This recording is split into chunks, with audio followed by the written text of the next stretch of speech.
Hello, Scorpius Alpha here with another installment of Unbalanced Electrical Storm, Chapter 13, 7 months later. February 13th, 2010. Dear Diary, so a lot has happened in the last 6 months. For one thing, we're not living at Rachel's house anymore. We moved out like a month ago because we found out she was stealing from us. So me and Lizzie moved into Michael and Sarah's house. It's a little more comfortable than that mouse hole I was living in before. Turns out the room I was Turns out the room was filled with white mold. Gross. No wonder I started to feel sick and have a few seizures. It was hot and gross in the summer and got really cold once fall hit, and even colder in the winter. The room was pretty much sealed except for one hole in the wall for the shared water pipe at the house next to us. Anyway, since being at Michael and Sarah's, I'm in a room with heat, air, and electricity. It's going okay, although to pitch in I have to do their dishes, and their dishes are gross. I have learned one thing though. Living with Michael from a within my own moral standpoint, I hate what he has become since he finished school. He's fat and lazy, lies on the couch and watches TV all day and eats snacks. Sarah comes home from work, makes dinner, and takes the dogs out. He takes control of her paycheck because he's the man of the house and takes care of food, snacks, whatever he wants for himself, and whatever is left to try to use for some bills, and then complains he's behind. I loved Michael as my best friend, always has been since we were kids, but it's like he's different. He wanted to do all these things, but he's a shut in. Now he obsesses over everything he watches or listens to, and that's become his life. I enjoy my share of fangirling, but it's not my life. It's sad, but it's reality. And the fact that he picks on Sarah for little things is pretty sad. I feel for her. Sarah just takes it quietly most of the time and does as she's told, and it's almost like she's afraid of him. I'm not sure I want to continue being friends with someone who uses their spouse as a mind slave. If we had actually done what everybody joked about in high school, that would have been me right now. And I'm glad I dodged that bullet. But unfortunately, he continues to joke about, in front of his wife, that he'd divorce her and marry me. I've told him how that's not funny, yet he still continues to do it. I sympathize with his wife because I know how it could have turned out, and she probably feels trapped in a hell. In other news, I'm better when it comes to Jack. I only cry twice a day now, when I wake up and go to sleep. I don't think I'm ready for a relationship just yet, but I may have a fling or two, as long as there's no emotional attachment. I do miss Jack, but at the same time, I don't. It's weird. When he was pleasant to be around, he was the most wonderful boyfriend, but that was rarely. Mostly, he was a pain in my ass who treated me like shit. Still, I sort of miss him. I still have mixed feelings about the whole thing. It's sad to see a person's entire life end in one split second of stupidity. Yet I'm kind of glad he's dead, as horrible as that sounds. But he's just not the type of person I need in my life. He was verbally and sometimes physically abusive, which got me to drinking. Weed is a personal choice, the drinking wasn't. He wasn't kidding when he called me an alcoholic because he caught me with my flask once. I took it with me every time I was with him because then I would just stay quiet, except when I drank too much and picked up his instigations instead of ignoring them. It got so bad that I started getting into the habit of bringing my flask to school because he would message me during class. But I quickly found out it was easier to shut off my phone than risk getting caught with liquor in my purse. I stopped after he caught me and saved it for special occasions and parties, but that didn't stop him from calling me an alcoholic every time after. In hindsight, maybe he was right, because if I hadn't gotten drunk, I wouldn't have come up with that stupid challenge to his ego. I wouldn't have taken drugs. He wouldn't have tried to match my ridiculous demands. He wouldn't have knocked me out to have sex with me. I wouldn't have tried to match him, and he wouldn't have wanted to end it with a game of Russian roulette. And now he's dead. I'm still not quite sure if I can forgive myself for this or if it'll hang over my head forever. I'm actually surprised I haven't been binge drinking since it happened. The only time I did binge drink since it happened was when there was a party at Francine and Lawrence's house. Well, speaking of which, I'm going there tomorrow. Good night. The next day, Sandra goes to Francine's. Hey, what you guys doing? Watching the news? Why? People we know. Sandra sits down and watches. And the puppies have never been happier. Great story there, Amy. Who knew euthanasia could be represented so cutely? In other news, a major drug bust in our area leads to one suicide, one attempted suicide, and a possible double homicide as one of the victims was pregnant, totaling in 12 arrests. Zach Phillips, 33, one of the main suppliers responsible for the recent drug spike in Swampy Fields, was found dead amongst drugs and a minigun from an apparent overdose. Sid Zero, 22, a customer and mule of Phillips, was arrested for the possible double homicide of Janice Lynn Walker, 21, who was pregnant at the time of her death as she was pushed in front of an oncoming 18-wheeler by Zero. Zero is planning on using the insanity offense as he was the attempted suicide in that he overdosed on a variety of drugs. He will also be facing other charges because of his connection with Phillips. Robert Surfass, 22, and Carmela Chavez, 19, were charged with possession, distribution, and conspiracy. 9 other arrests relating to Phillips' drug ring, Marco Poblaso, Joan Gariso, Fred Hernandez, and Gary Linson, were also charged with possession, distribution, and conspiracy. Alfred Smith, Michael Rivera, Amy Pentancos, and Taniqua O'Connor for possession and distribution. And there is still one at large, a former criminal who now has a bounty on his head. Brian Toibles, 31, was Zach's co-operator and is considered dangerous. Any information, contact Gwinnebodson County Police. Toibles may be operating under an alias, and this just in. Carlos Bergsov, the supposed ringleader of which Phillips was second in command, has now been apprehended at the airport. More to come as our details update. Coming up on Channel 27 News, are cat memes causing your children to smash bananas on their forehead in a new craze of meow banana smoshing?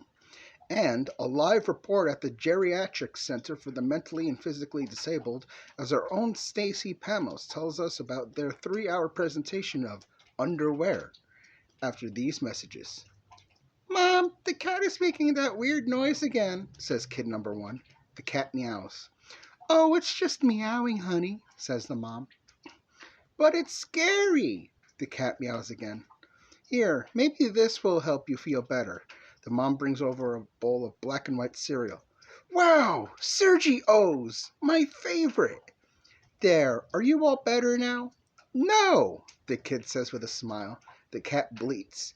Oh, Mr. Salty Pants, the kid and the mom say together, laughing as the cat continues bleeding. A bark and neigh accidentally get thrown in as the editing was terrible. Brolcanico, the only block of spaghetti made with sheep's blood in the sauce, available at most automated retail outlets. Made by Scamco, the announcer says. The 3 of them just look at the TV in shock. Wow, see? I told you that Zach dude was bad news, Sandra says. Yeah, so you were right. So what? Lawrence says. You fucked a murderer. Oh my God, you're right. Yeah, think about that. I don't want to, Sandra says as she groans in disgust. Wow, that whole thing was really fucked up, though, Francine says. Yeah, it was. Huh. Surprised you guys didn't get caught. What the hell is that supposed to mean? Because you regularly dealt with that guy. Yeah, but see, we're careful. We know what we're doing. You seem pretty sure of yourselves. Yeah, we're practically untraceable.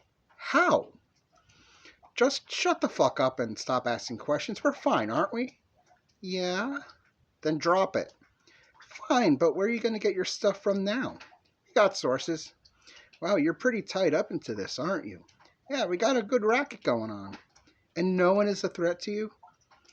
If anyone tries anything, we'll make sure to make it look like an accident, Lawrence says. You're crazy. Maybe so, but at least we have a plan. What if somebody found out you had recorded some of your little habits from him as well? I'd probably just deal with it, but since I'm out, as well as you are, whoever we get it from won't be from him, and there's no evidence against us since it's gone. So maybe we should stop with these rhetoricals. There's no winner when 2 friends fight against each other with the intent to beat the other one. Truce? Yeah, they shake hands. Though there's an alternate version of me somewhere who's not so lucky. She looks up and zones out. Good stuff.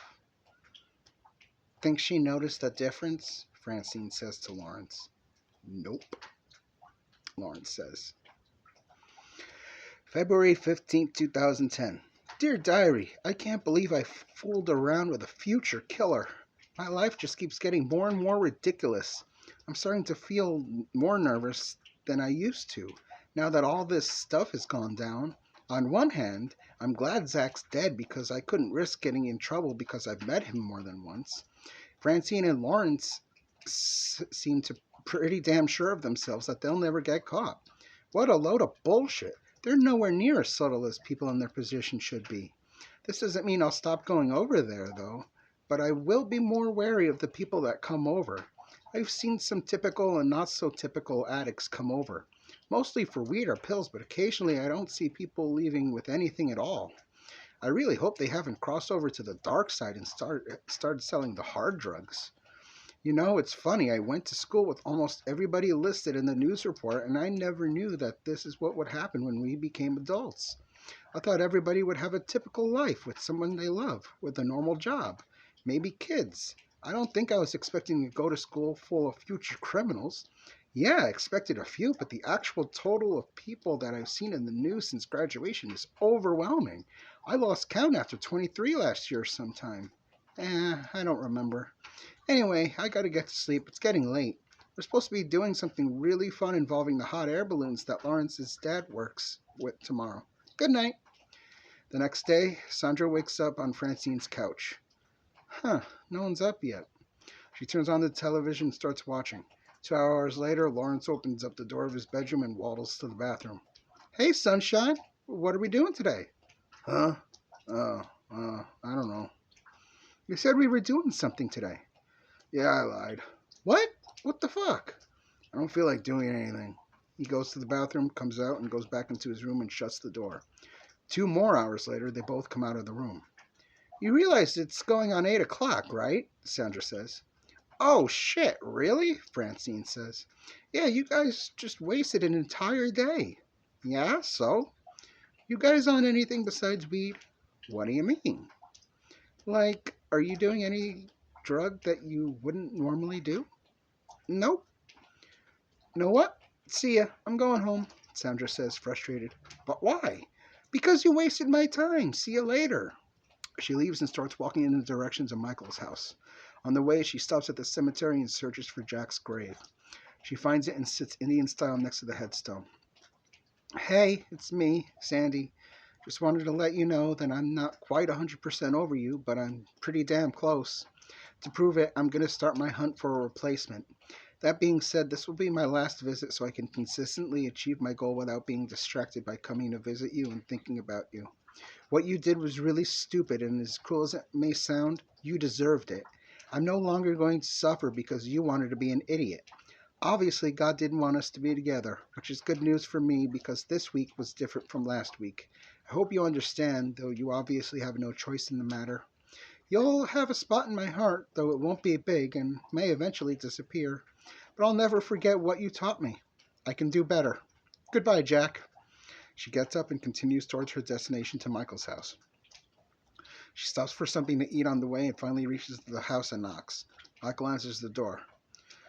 Back from hanging out with your stoner friends? Shut up. Yeah. Why are your pants dirty? Said goodbye to Jack for the final time. You're finally moving on? Yes, Michael. Yes, I am. Awesome. Yeah, is Lizzie home? Yeah, she's up in her room. Thanks. Sandra goes up to the attic. Lizzie? Yeah, Lizzie says. What's up? You tell me. I need to talk to you. She pulls out a joint she was saving for Francine's out of her purse and lights it. So I'm thinking of moving on. Moving on from what? Jack, I think it's time I tried dating or something again. Go for it. You really need it. You think so? Yeah, he's gone. It's time to forget about him and move on. I feel like I'd be tarnishing his memory or something. He was a bag of shit. Really? Yeah, I guess you're right. Look, The best way to get past this is to forget him and concentrate on other people, and before you know it, you'll be back to normal. Thanks, Lizzie. You're the best. Yeah, I know. I'm going to bed. Night, sis. Night. The next day, Sandra is watching television with Michael. I'm bored, Sandra says. What do you want to do? Michael asks. I don't know. That's helpful, he says sarcastically. Well, all we do is watch TV. Want to watch a movie? It's kind of like the same thing. Well, I don't really know what to tell you. That's it? That's all you can come up with? I don't feel like doing anything else. Fine, I'm going out. Have fun. Sandra leaves. Druggy. Sandra heads to Francine's house and knocks. Francine answers. Back already? I thought you were mad at us, Francine says. I kinda am. Then why are you here? Because I want to talk to you guys. Come on in, we're getting ready for a bowl. Aren't you always? Yeah, it sure seems that way, don't it? Sandra walks in and sits on the couch opposite Francine and Lawrence. Francine starts things off and passes it to Lawrence. So what do you want to talk about? Lawrence hits it. I think you guys might be on harder drugs. Lawrence passes it to Sandra. Aw, come on, you know us. You know what we do. Sandra passes to Francine. Yeah, but you guys have been acting really weird lately. Francine passes it to Lawrence. Weird how? Lawrence hits. Well, for one thing, the strange people coming over. Lawrence passes to Sandra. New customers. Sandra passes it to Francine. Okay, how about the fact that the other day we all went to bed at the same time and you woke up 4 hours after me? Francine hits it. Ugh, kicked. Look, we sleep late all the time. Not like that. Look, you're getting all worked up over nothing. How about not selling weed as much, since that's what was making you money in the first place? Something is going on, and it's starting to scare me. I really care for you guys. You're my best friend, Francine. Wow, I didn't know that. Yeah, so if there's a problem, just let me know. I'm there for you. Really? Being my best friend has its privileges. I had 3 others before you, but each ended for strange reasons. Maybe I'll tell you sometime. Anyway, I don't want to lose another one, because the hardest part of ending is having to start over, and I'm on my 4th try. That actually makes our friendship sound bad. No, don't take it that way. It's just that every time I get a female best friend, it goes to shit. Who's your male best friend? Michael Dearson. Really? That lardo? Stop it. That's not nice. What's he up to these days? He's married and lives with dogs. Really? He's married? Yeah, can you believe it? No way. I never would have seen that one coming. Who's the sorry sap of a woman that married him? This girl from one of the other PSs. Oh, so nobody from our school? Yeah, I don't recognize her. Weird. Hey, you want to play some video games? Yes, please. February 18th, 2010. Dear Diary, so I don't know what to make of this. I called Francine out about the possibility of being on any other drugs, and she denied it. She explained to me her reasoning. She claims that everything is as normal as things have ever been, but I still have the feeling that she might be lying to me. I can't shake this feeling, though. Something still feels off.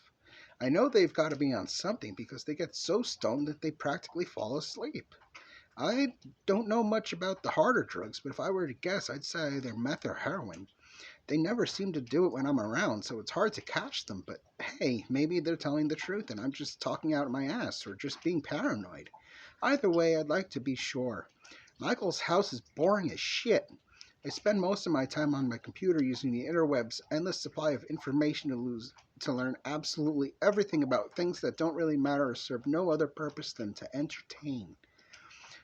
But learning about cartoons' earlier incarnations and character name changes is more fun than watching TV shows I hate with someone who is asking me to get stuff for him constantly since I'm under his roof. Not only that, but if I refuse, he puts on a boo-boo face to try to get his way. I only do what he wants only to get that look off his face. What's really fucked up is that whenever he makes that face, I just want to give him a really hard slap across the face every time he does it so he learns never to do it again. It's not cute, and it doesn't make me want to sympathize with him. It just makes me want to physically punish him for acting like a spoiled brat when he has no reason to be. I don't know. I'm starting to have doubts about our friendship. I've mentioned it before. I hate what kind of person he's become, and there's really no reason for it. What else? Oh, yeah. I think I'm pretty much over Jack, especially since after I visited his grave. I let it all out, and I feel so much better. I really think I may try dating, but I'm still not sure about full on relationships. I'll start slow. Lizzie agrees that it's okay for me to move on, and I think so too. I do have one exception to the rule, though, about going slow. The exception being that the person I'm with also happens to be a crush, though the chances for me are pretty slim. Okay, maybe I'm lying a little. I have dated three of my crushes, but all three ended in disaster. The first only lasted a week for the dumbest reason ever. The second one tricked me, and the third one killed himself. Doesn't mean I'm gonna give up, though. I should probably head to bed soon. I'm hanging out with my friend Dana tomorrow. We talk on the computer all the time, but we never hang out, so I'm gonna do that then. I actually have a bunch of friends like that. Oh well, good night. See you tomorrow. The next day, Sandra catches the bus to the other end of the city to Dana's house. She knocks, and a short, fat, buck-toothed woman answers the door. Hey, Sandra, come on in, Dana says. How are you, Dana? It's been a while. Yeah, that's kind of my fault. I'm always busy. So, what have you been doing? Just working, really.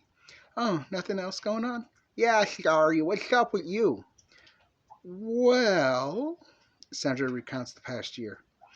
But I think I'm ready to move on. Wow, that's really fucked up. Yeah.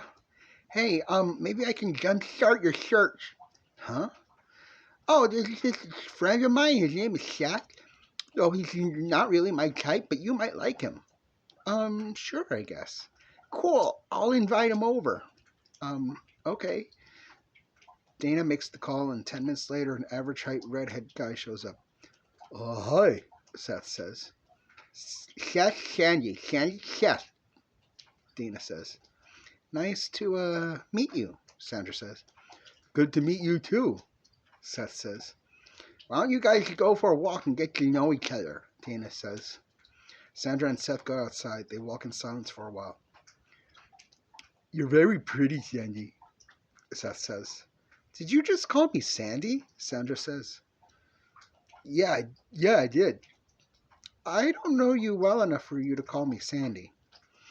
Oh, I'm sorry. You have pretty eyes, though. Well, thank you. Your hair is nice, too. Thanks. You're welcome. You smell pretty. Okay, thank you, Sandra says, exasperated. Oh, I'm sorry. Am I making you mad? I don't want to make you mad. No, it's fine. Look, I'm not looking for a serious relationship just yet. I've just got through a whole bunch of stuff involving my ex-boyfriend. Ex-boyfriend, huh? I swear if he hurt you, I'll kill him. Nobody should ever hurt you. That's actually quite inappropriate. Why? Because he's dead. Oh my gosh, I'm sorry. What happened? He asks sympathetically. Look, I don't know you that well to go into it. Oh, okay, I understand. Good, I'm glad. Hey, how about we exchange numbers, in case you ever want to talk? Sure, I guess. They trade numbers. I'm going to go back to Dana's. I'll come with you. Sure. They walk back in silence and arrive back at the house. So, how'd it go? Dana asks. It went great, Dana. We're dating now, Seth says. Oh, whoa, hold on there. No, we're not, Sandra says. Yeah, you're right. Sorry, babe. I'm not your girlfriend, Seth. Oh, sorry. Just go home, Seth, Dana says. He leaves. That guy was weird, Sandra says. I'm sorry. I thought he would be better. He sure never acted that way towards me before. It's okay. The next day, Sandra passes by Erica's house on her way to see Francine and runs into a familiar-looking Hispanic guy with short black hair and a tattoo on his chest showing through his tank top. Excuse me, you look familiar. Do I know you? Yeah, I was actually a guest at the tattoo party. That's where I got this. He points at the tattoo. The name's Kyle. Sandra gasps. Oh, you're the one who stole the weed and the money. Oh, shit, that's right. You mean you forgot about that? Honestly, yeah. Why'd you do it? The bitch I was with told me we'd split the spoils, but she took off with it. That sucks? Not sure how I feel about it. Yeah, I understand. Hey, you want to hang out sometime? Sure, where? I don't know.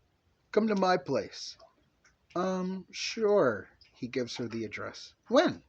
How about tomorrow? Sure. She blushes and he winks at her. February 21st, 2010. Dear Diary, I feel like I haven't been home in like forever, it seems. It's only been a few days, but I spend most of my time either at Francine's or hanging out with other random people. Like, I was at Dana's and she introduced me to this Seth guy, and so we go for a walk, and he immediately is enamored with me. One compliment is fine, but he took it too far. He acted like we've known each other forever and somehow got the impression that we were dating. Maybe I was too nice. Thank God I won't have to deal with him ever again. He gave me the creeps. I also met someone new yesterday. His name is Kyle, and he's so cute. He's got dirty blonde hair, green eyes, and his lightly tanned body is slightly muscular with a tattoo on his chest, and his ass looks great in those jeans. We're going to hang out later today at his place. Ooh, I wonder what we're going to do. I'm thinking of asking him out. I hope he's not with that bitch. I'd be upset. If he is, hey, at least I tried. Well, I'm going to hang out with Kyle. Wish me luck. So Sandra makes her way to Kyle's house, knocks, and Kyle answers it. Hey, Sandy, come on in. Sandra walks in and sees a 14-year-old girl and a 17-year-old boy in the living room sitting on the couch, each smoking a cigarette. Oh, hi, Kyle. What's up? Hey, same shit, different day. Blunt? What? Oh, yeah, sure. Come on, let's go to the basement. So Kyle and Sandra go down in the basement and teenagers follow. Sandra, this is my younger brother Corey and my younger sister Amy. Aren't they a little young to be smoking? It's all right, our dad lets us. He doesn't mind this either. Kyle lights and puffs the blunt and passes it to his brother, who passes it to his sister, who passes it to Sandra. Well, oh, okay then. Sandra hits it and passes it to Kyle. Hey, don't worry, it's fine.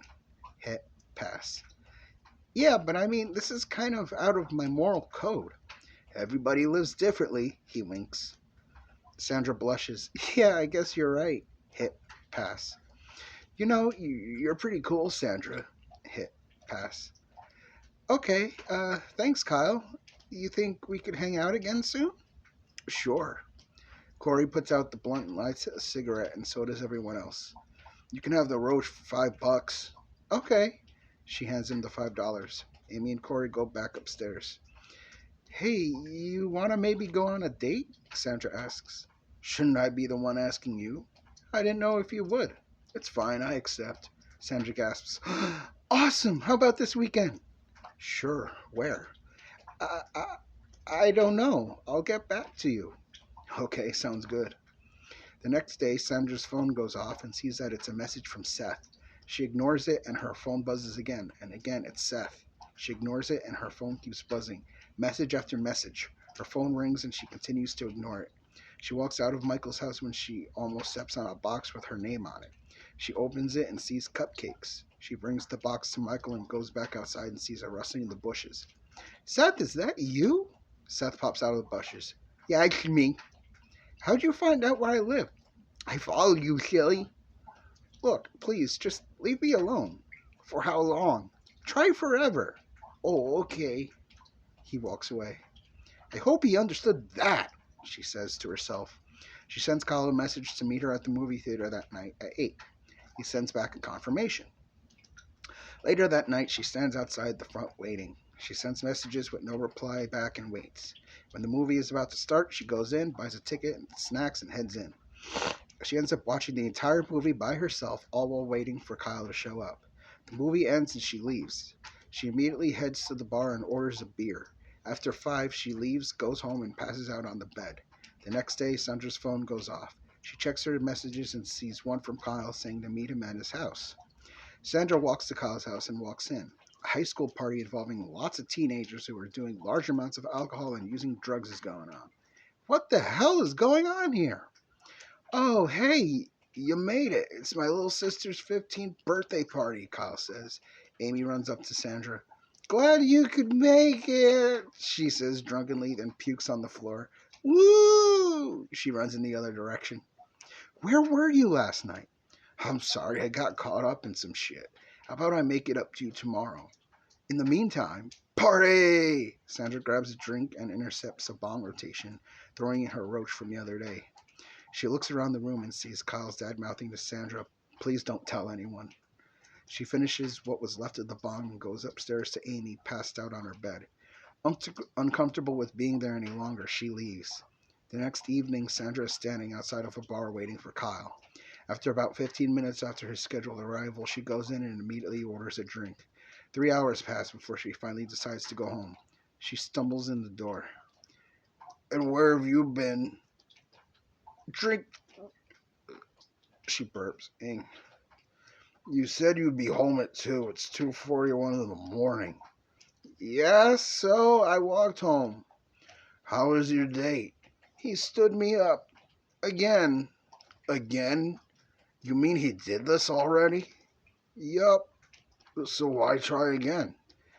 Everyone deserves a second chance, she says as she stumbles her way upstairs. Sandra, come downstairs. There's someone at the door for you, Sandra hears Michael say the next day. She gets dressed and brushes her hair and walks downstairs hoping it's Kyle when she sees Seth standing there. What the hell do you want? Sandra asks. Please go out with me, Seth says. No! What part of I don't want to see you anymore don't you get? The not anymore part? Obviously, now get out of my face before I call the cops on you. Yeah, but I said now! She slams the door on his face. I thought everybody deserved a second chance, Michael asks.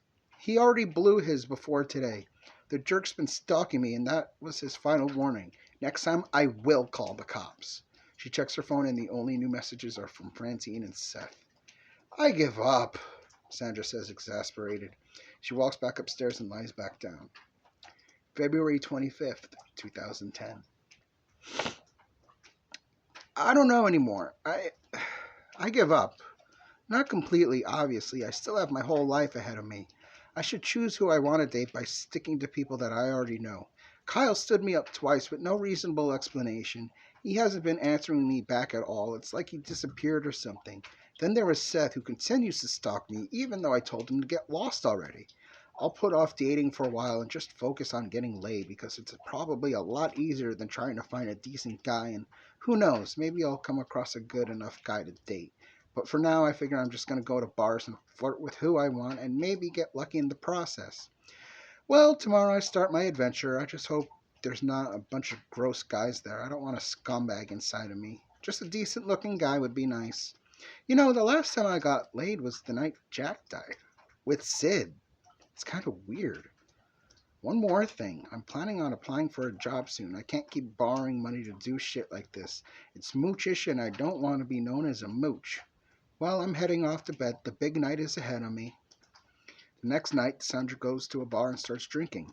Hours pass and so she leaves. This continues for about a week before she tries a bar specified for nerds. Huh. Should have tried this place first. It's decorated with all my favorite stuff. She sits down and orders a drink. After a few drinks, a guy with short black hair and large black glasses approaches her. How are you doing? He asks nervously. I'm Sandra, and you are? Oh, I'm Adam. Nice to meet you, Adam. I'm Sandra. That's awesome. You know, you're kind of cute. Thanks, but I'm not looking for a relationship. That's okay, neither am I. What are you asking for then? I don't know, maybe a couple dates and then... How about we just skip the dating part? Like I said, I'm not ready for a relationship. Oh, okay, so do we, plan this or something? No, she sighs. Is it possible to go back to your place? Oh, sure, but we'll have to be quiet. My parents are probably asleep. How about you just come over my place? Oh, that's much better, yes. Fine, let's go. Are you serious? Oh, don't tell me you're a virgin. No, I'm not. I lost my virginity last year. I only live with my parents because I'm just not able to support myself yet. You're how old? 22. Wow, okay. Let's just go before this gets even more depressing. They leave the bar and head back to Michael's house and go upstairs to Sandra's room. Are you ready? Yeah, I, I, I think so. Oh, goodness, I'm so nervous. When was the last time you did this? Last year. Oh, boy. Sandra begins to undress and so does Adam. They start to kiss and get into foreplay. They undress completely and get more into it. Ouch! You're not supposed to pinch that. Whoops, sorry. Ow! That's not how you grab. Just put it in already. I can't. It won't go up. Are you kidding me? No, I'm sorry. Here, let me try. Ow! No, no. Just here. Let me do it. It's not going up for you either. Come on, you worthless dick. They keep trying, but it ends up being a complete failure. I, I'm so sorry. It's all right. You put in a valiant effort. Thanks. Here's a cigarette for your trouble. She hands him a cigarette. Thanks, but I don't. Fuck it. He lights it and smokes it, hacking violently. After the smoke, they get dressed. Any chance we'll get back together? Nope. Sorry. It's okay, I understand. He leaves. Sandra falls asleep on her bed. The next day, Sandra gets up and goes to different places to apply for a job. She goes to a total of 10 different businesses before she calls it a day. She goes home, changes, and sits down to watch television with Sarah and Michael. Hey, you guys want to watch a movie? She asks. Yeah, sure, Sarah says. You down, Michael? I could go for a movie, Michael says.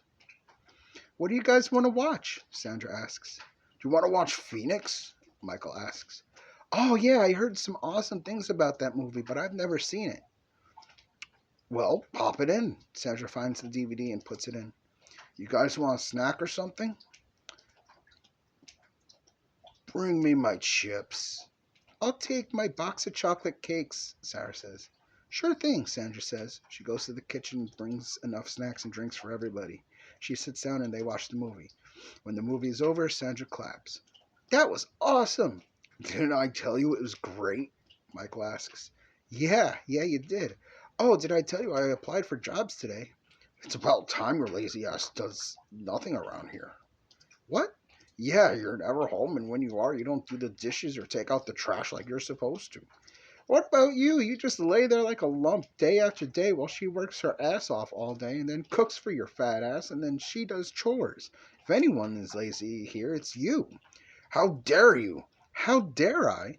There's a permanent dent in that couch. So, it's my couch. That's not the point. The point is, by living like this, you're gonna die quicker. I call bullshit. Why? Why? I I have the power of the goddess to protect us. So you're not concerned that your heart will fail or you'll get diabetes because you have your Wiccan goddess to protect you. I pray to her that I stay healthy no matter how I choose to live. Why don't you go out and find a job? It would really help you guys. I can't because I broke my ankle back in high school, remember? Because you were too fat then, and anyway, that was 7 years ago. You're fine now. But it still kind of hurts when I stand. Because you're too damn fat. How about you with your drugs and smoking? You're probably going to die quicker too. Okay, first of all, yes, the smoking is bad and I should quit. But the weed helps my seizures. Oh, gotta make an excuse for it. At least I have a plausible excuse. What's yours, you fat, gross pig? Know what? Get out of my face right now. Fuck you, I was only trying to help. You're a bitch, and you're an ass. I want you and your sister out by the end of the week. I'm sick of both of you. Fine. March 2nd, 2010. Dear Diary, what an interesting week. After her bar hopping for like 4 days, I finally got a bite at a nerd bar. Go figure. Anyway, I met this guy named Adam, and I figured, why not? So he tells me we could go back to his place to screw, but his parents live there. I wasn't going to deal with that shit, so I brought him home with me. He was really nervous and acted like a first-timer. I don't know if he was or wasn't like he claimed, but whatever. He kept hurting me during foreplay. He squeezed my clit and gave me a double nurple. So I just told him to put it in. It took him like 5 minutes to put the condom on, like it's so hard to do. After all that effort, he couldn't get it in, so I just called it off and we had a cigarette instead. He gets an A for effort, though, I'll give him that. Anyway, I put in a bunch of applications to like 10 different places. Hopefully, I'll get a job soon, especially since I'm going to have to find a new place to live. I got into a really huge fight with Michael about what a fat slob he's become, and he didn't take kindly to that. Long story short, he got so mad that he's basically kicking us out. Only problem is, I'm not sure where to go from here, but I'm not giving up yet. I'll find a place to go soon, I'm sure. The next day, Sandra is at Francine and Lawrence's. Thanks for letting me crash here. My sister is staying at her friend's house, but I don't know where to go. I don't want to move back in with my parents. You can stay here if you want, Francine says. Really? Yeah, sure, we got an extra room for you. Well, thanks. No problem, I'm your best friend, right? Yeah, you are. You want to hit this? She passes the ball. Green hit? Hell yeah! She hits it. Did you get it? The Lucy? Yeah, you want it now? Please, it's been a while. I think I'm ready. All right, here. She hands her the tab of LSD and Sandra takes it. She walks over and sits on the couch. Jack and Steve walk into the room and Steve pushes Jack over, and when he hits the ground, he dissolves with a fart noise. Steve continues walking and sits next to Sandra. Forget about him. He's history. Good to see you out there again, Steve says. Thanks, Steve. It's nice to see you again. Look, you're a strong girl. Death is a normal part of life, and it's going to happen to people in your life more than once. I'm not saying it's going to be easy, but life goes on. But it's so extreme. It's permanent. And he just treated it like a joke, which just shows that he was the problem, not you. I guess you're right. Trust me, it's not your fault. All right, fine. What did you think of those guys I was with? Substandard. Gamma males. Delta at best. Beta males at least have a chance. These guys were crap. That stalker, Seth? What a joke.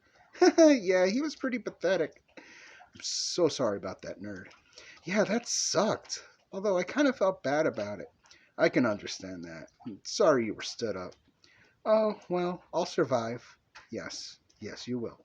There are times when you won't want to, but you can, and you will overcome anything. I love you so much, Steve. I know, I love you too. Really sucks you're imaginary. Not necessarily. What do you mean? I'm sure I exist, you just have to find me.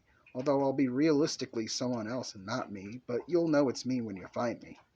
That sounds reassuring. Maybe it's someone you know already. Really? You think so? It's possible. I guess it is. Maybe it's Charlie. I like Charlie. He seems like he would be a good fit for you. I love him so much. Too bad he has a girlfriend. I know, it sucks. Then maybe you're not meant to be. But he's perfect. Nobody's perfect. He's perfect for me. Continue your search. You're sure to find someone really good for you. Oh yeah, like he's gonna magically appear one day out of the blue. Hey, you never know. Life is funny that way. Yeah, okay. For me? No way. I'm not that lucky. Luck doesn't exist. Then what is it? You know how they say everything happens for a reason? It's 'cause it does. The death of Jack was beneficial for you, considering that means no more abuse, no more assault, and it frees you up for anybody you want. He threatened your life. His death means you're free. You're right, I am free. He's nothing but a memory. He can't hurt you anymore. So what should I do? Should I actively seek someone out or let them come to me? You should let them go to you. Don't rush it. When it's meant to be, it'll happen. That's not to say you shouldn't let people know you're available. Puzzle pieces. He smushes his hands together and then they end up looking like two puzzle pieces put together. Whoa! She tries doing it herself but just ends up rubbing the back of her hands together, attempting but failing to close them. I can't do it. You're stoned, babe. Oh yeah. Are you ever going to tell anybody about Jack? Probably not. He's dead now, so it doesn't even matter. Okay, I was just wondering. Yeah. So listen, keep an eye on your friends. Don't get sucked in. I know you love Francine and all, but just stay out of it. What do you mean? You'll find out soon enough. What? It's in your gut. What? Oh. Yeah. All right, but I need to see it for myself to be sure. They'll make it obvious soon enough. Damn it. I'm sorry. It's okay. I'll work around it. Okay, good to hear. Remember, I know, don't get involved. Don't worry, I don't plan to. Okay, good. I love you. I don't want you to mess your life up. Don't worry, I won't. I promise. Okay, be a good girl. I think I might be heading out soon. It was wonderful seeing you again. You too, Steve. You too. Steve gets up and walks away, and Sandra passes out. March 3rd, 2010. Dear Diary, I tripped out and got to see Steve again.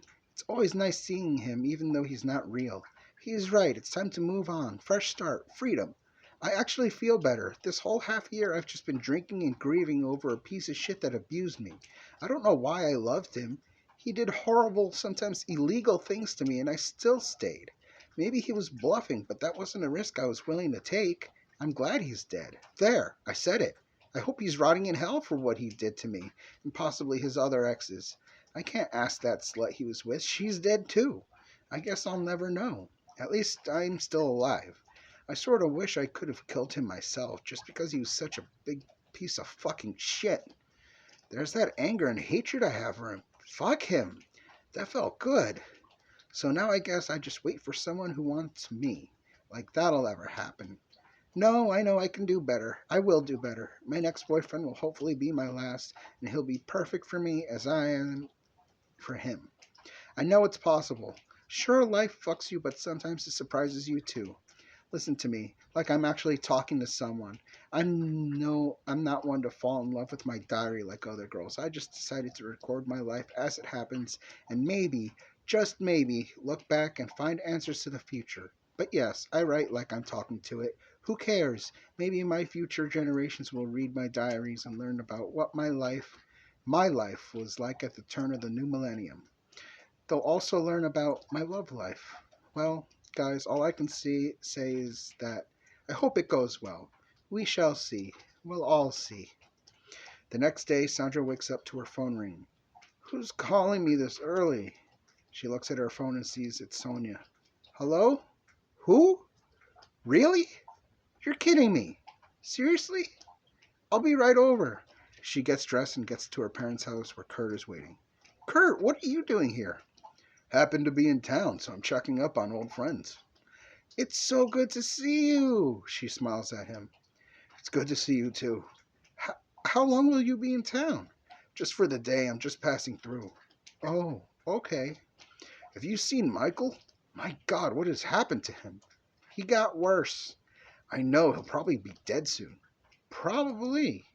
You don't seem worried at all. Thought he was your best friend after Charlie left. I know I certainly wasn't. I'm sorry, Kurt, but you ended up leaving anyway, so my heart would have been broken twice before it healed. What do you mean?